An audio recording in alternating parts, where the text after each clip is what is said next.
7h36 sur France Culture, la suite du journal, Catherine Dutu, avec un hashtag consacré ce matin aux Jeux paralympiques qui se terminent ce week-end. Des Jeux qui se déroulent à Rio de Janeiro, au Brésil. Les participants sont des sportifs au parcours souvent extrêmement lourd, passionnés par le sport de haut niveau et par leur discipline avant tout. Laetitia Bernard a recueilli le témoignage de quelques-uns de ces champions.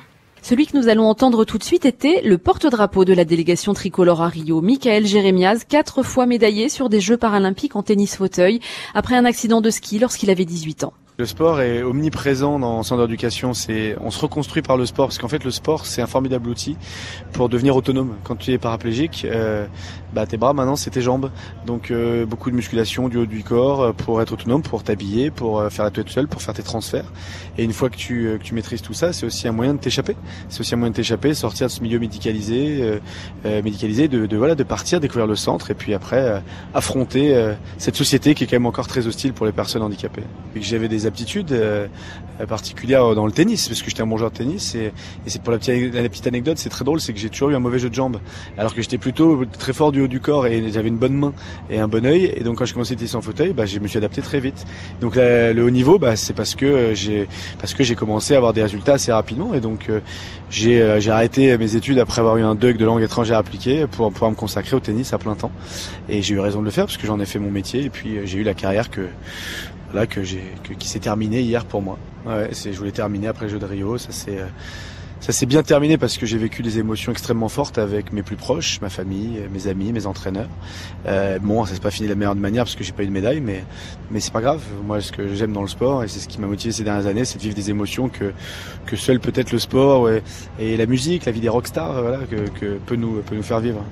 En fait, moi, je pense que le sport de haut niveau, ça m'a permis de me créer une autre identité. Quand t'as un accident, t'es d'abord une personne handicapée. Quand tu deviens comme moi paraplégique, t'es handicapé. Alors après, on peut dire, t'es le jeune homme handicapé, t'es le barbu handicapé, t'es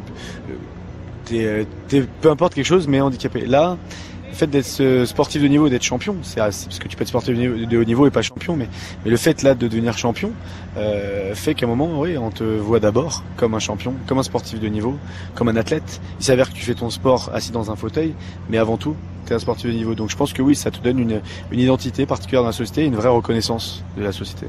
Michael Jérémiaz, que vous pourrez retrouver plus en longueur sur Internet, sur la page hashtag de France Culture. Vous pourrez aussi entendre plusieurs autres témoignages de sportifs français présents aux Jeux paralympiques, dont celui de Tanguy de la Forest, un athlète en fauteuil électrique qui pratique le tir sportif et qui s'entraîne près de 15 heures par semaine, dont un tiers en préparation mentale, le tout en parallèle de son travail. Vous pourrez aussi écouter une jeune femme triathlète médaillée de bronze à Rio et bien déterminée à aller plus loin, Gladys Lemoussu, née sans avant-bras gauche. Extrait. C'est pas du tout un handicap, c'est plutôt une force. C'est ce que je dis un peu à tout le monde. Je fais peut-être que si j'avais pas un bras en moins aujourd'hui, je serais pas médaillée de bronze.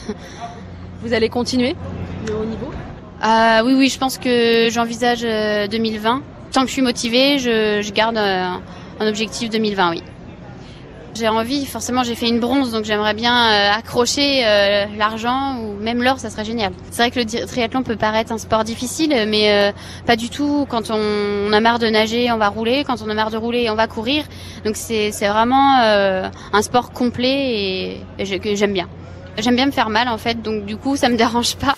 Quand le témoignage prend la parole, c'est le hashtag signé ce matin Laetitia Bernard à réécouter sur franceculture.fr.